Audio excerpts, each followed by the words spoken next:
Hello friends, welcome to Study with Harshit. Today I am going to share with you business ethics and social responsibility.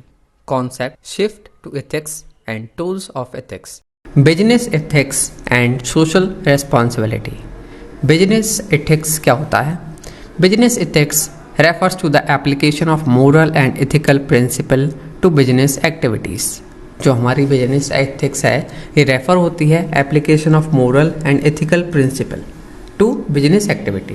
इसमें involve होता है making decision किसके basis पर, on value such as honesty, fairness, responsibility और integrity के basis पर। Business ethics involve applying ethical principle and moral value to business activity. Business ethics में involve होता है अप्लाई करना जैसे कि एथिकल प्रिंसिपल साथ ही साथ मोरल वैल्यूज किसमें, बिजनेस एक्टिविटी में। ये एनकम्पासेस करता है the standard and principal that guide the behaviour of individual and organisations in the business world. अब कुछ की एस्पेक्ट हैं बिजनेस एथिक्स के, जैसे कि number 1 integrity, upholding honesty and truthfulness in all business dealing. Business ethics में जो है ऑनेस्टी और ट्रूथफुलनेस सभी बिजनेस डीलिंग्स में होती है। फेयरनेस इंश्योर करा जाता है, equitable treatment of all stakeholder including employees, customer and supplier.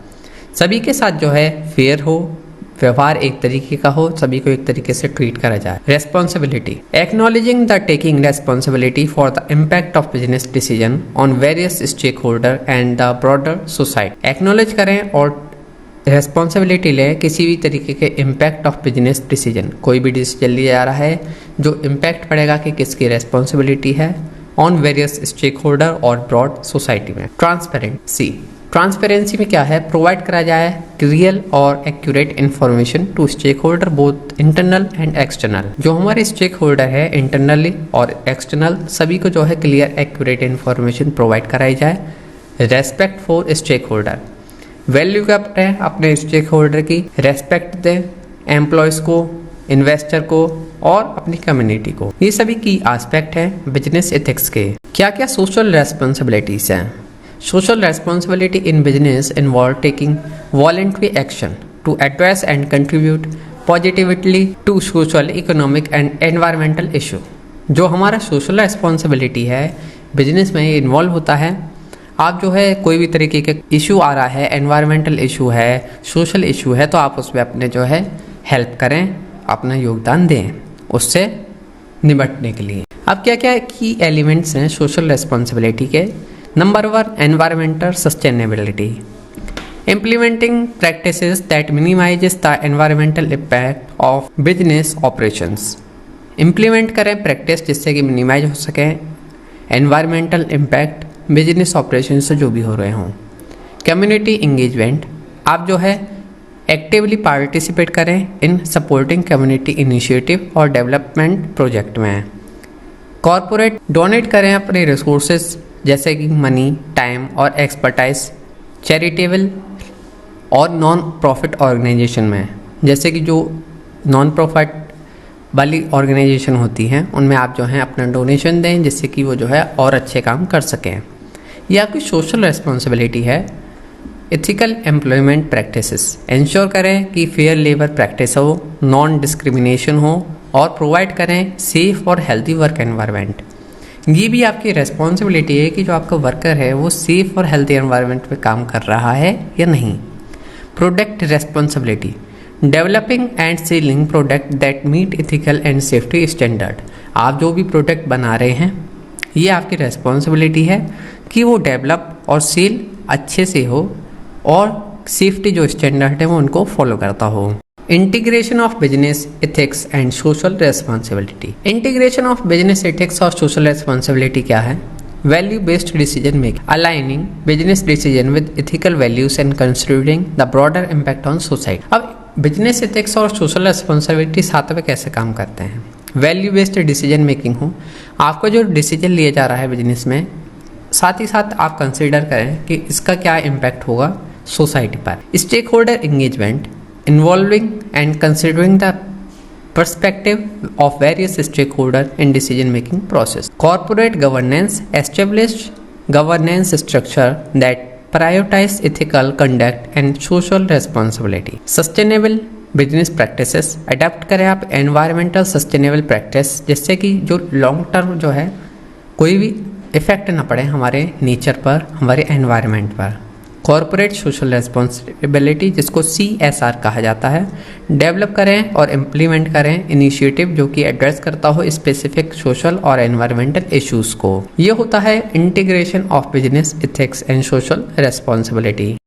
Benefits of business ethics and social responsibility, क्या क्या बेनिफिट्स होते हैं बिजनेस एथिक्स और सोशल रेस्पॉन्सिबिलिटी के। एनहेंस होता है रेपुटेशन, एथिकल बिहेवियर और सोशल रेस्पॉन्सिबिलिटी जो है कंट्रीब्यूट करती है किसमें, पॉजिटिव इमेज बनाने में किसी भी ऑर्गेनाइजेशन की, कॉरपोरेट की। नेक्स्ट बेनिफिट है हमारा कस्टमर लॉयल्टी, जो हमारा कस्टमर है ये जो है हमारा परमानेंट कस्टमर हो जाएगा, लाइक ज़्यादा करेगा, सपोर्ट करेगा आपके बिजनेस को। कैसे, जब आपका बिजनेस जो है बिजनेस एथिक्स और सोशल रेस्पॉन्सिबिलिटी को साथ में लेगा। एम्प्लॉय सेटिस्फेक्शन होगा, एथिकल वर्क प्लेस जो है अट्रैक्ट करता है और रिटेन करता है एम्प्लॉयज़ को जो who value A socially responsible and ethical corporate culture. जो सोशली रेस्पॉन्सिबल होती है ऑर्गेनाइजेशन, उनके जो एम्प्लॉय है उनका सेटिस्फेक्शन रेट ज़्यादा होता है, क्योंकि वो जो है अपने एम्प्लॉयज़ का भी पूरा ध्यान रखते हैं, उनकी क्या कितनी मिनिमम सैलरी का रूल है, क्या एनवायरनमेंट है, कितना होना चाहिए, वर्क एनवायरनमेंट कैसा है, इन सभी चीज़ों से जो है हमारे जो एम्प्लॉयज़ हैं उनका सेटिस्फेक्शन रेट बढ़ता है और उसकी वजह से जो उनका जो हमारे प्रति ईमानदारी से काम करने की इच्छा शक्ति होती है वो बढ़ती है। Risk mitigation, ethical conduct can help prevent legal and reputational risk associated with unethical behaviour. Risk से जो है बचाव होता है, पहले से ही अगर हम सही से काम कर रहे होते हैं तो जो रिस्क होते हैं आने वाले उनसे हम पहले से ही अपने आप को बचा सकते हैं। Long term sustainability, integrating ethics and social responsibility contribute to the long-term success and sustainability of the business. long-term sustainability, integrate करें एथिक्स और सोशल रिस्पॉन्सिबिलिटी को, जिससे कि कंट्रीब्यूट हो सके हमारा एक लॉन्ग टर्म सक्सेस और सस्टेनेबिलिटी ऑफ द बिजनेस। जो हमारा बिजनेस है वो ज़्यादा लंबे समय तक चल सके, हमें इस तरीके से काम करना है।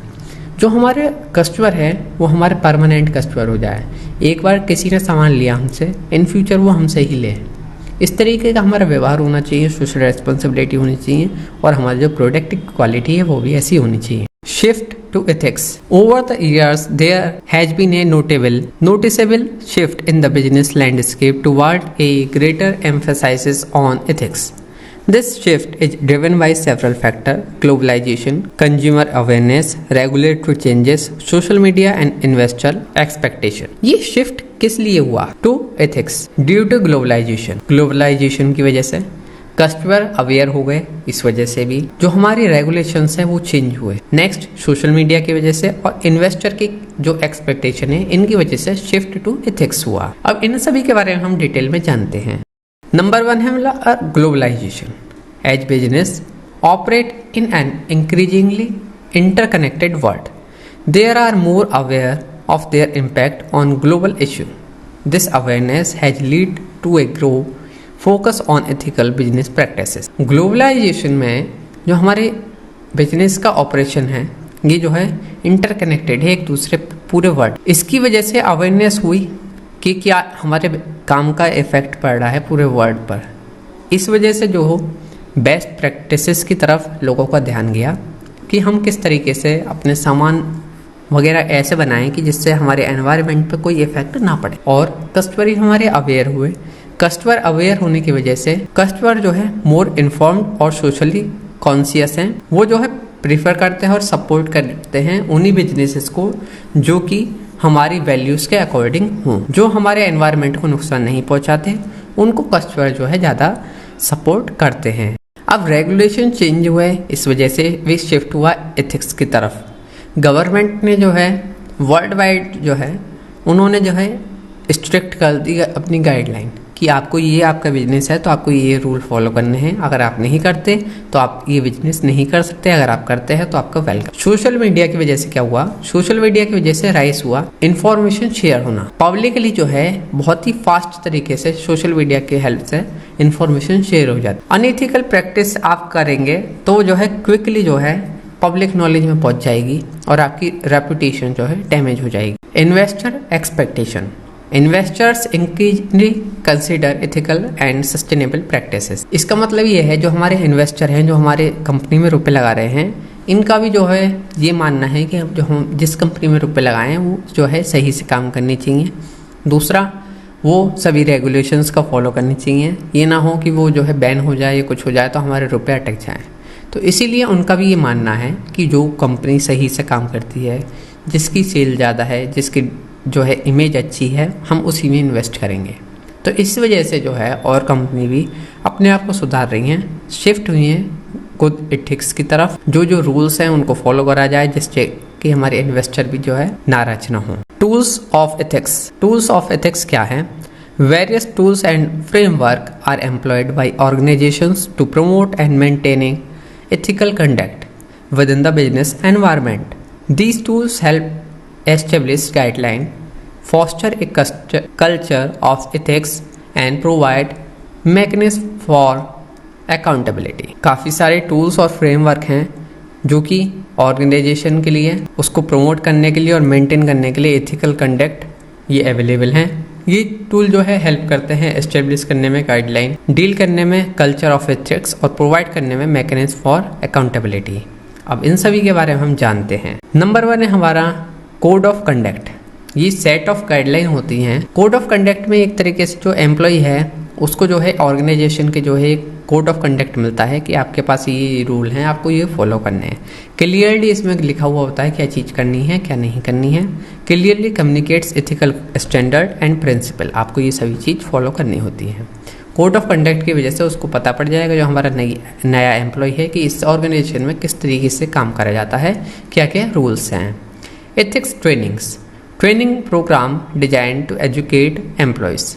ट्रेनिंग प्रोग्राम होते हैं जिनका मोटिव होता है एजुकेट करना एम्प्लॉयज़ को उनके एथिकल प्रिंसिपल और इम्पोर्टेंस के बारे में। Of ethical decision making, rise awareness of political ethical and provide guidance on appropriate responses. आप उनको गाइडेंस प्रोवाइड कराएं जो हमारे नए एम्प्लॉयज़ हैं कि आपको इस तरीके से करना है, आपके लिए सेफ़ है या ये सेफ़ नहीं है, हमारी ऑर्गेनाइजेशन इस रूल को पॉजिटिवली लेती है या नेगेटिव में लेती है, ये सभी चीज़ें आप बताएं उसमें training. Ethical audit, assessment of an organisation practices to ensure compliance with ethical standard, identifies areas for improvement and help maintaining ethical standard.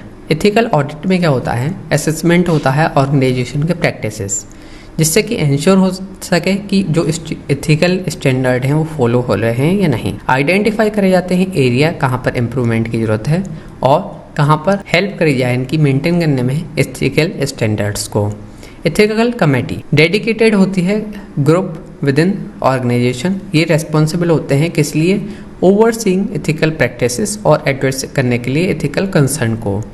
ये प्रोवाइड कराते हैं गाइडेंस ऑन एथिकल इशू और इंश्योर करते हैं एड्रेंस टू एथिकल स्टैंडर्ड। जो हमारी ethical committee होती है ये ग्रुप होता है, इनकी ही रेस्पॉन्सिबिलिटी होती है कि जो हमारे एथिकल रूल्स हैं वो किस तरीके से फॉलो हो रहे हैं। कोई भी इशू आता है तो इन्हीं को सॉल्व करना होता है, ये सभी चीज़ इन्हीं के अंडर में होती है। Socially responsible investing, SRA, investment strategies that consider ethical and social factor alongside financial return. जो हमारी सोशली रेस्पॉन्सिबल इन्वेस्टिंग होती है जिसको SRA कहा जाता है, इन्वेस्टमेंट स्ट्रेटजी होती है जो कंसिडर करी जाती है एथिकल और social factors alongside financial return.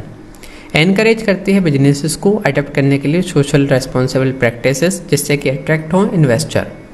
Sustainability report, public disclosures that detail a company social and environmental performance, enhance transparency and accountability regarding ethical and sustainable practices। आपकी जो रिपोर्ट हैं, आपकी जो डिटेल्स हैं वो ज़्यादा ट्रांसपेरेंट होनी चाहिए, पब्लिकली होनी चाहिए, जिससे कि आपकी जो है किस तरीके से आपकी ऑर्गेनाइजेशन वर्क कर रही है, क्या आपका प्रॉफिट है, किस तरीके से आप जो है औरों की मदद कर रहे हैं, सो वो सभी चीज़ आपकी डिटेल में होगी तो आपको ज़्यादा बेनिफिट होगा। फ्रेंड्स, ये था यूनिट 2 का कंप्लीट रिवीजन। आई होप आप सभी को समझ में आया होगा। और भी सभी सब्जेक्ट का complete revision with important questions हमारे यूट्यूब चैनल स्टडी विद हर्षित पर अवेलेबल है, आप वहां पर जरूर देख सकते हैं। और इस यूनिट की PDF फाइल हमारे टेलीग्राम चैनल स्टडी विद हर्षित पर अवेलेबल है, आप वहां से डाउनलोड कर सकते हैं। Thank you so much for watching this video, और इस वीडियो को जरूर लाइक करें और चैनल सब्सक्राइब करें।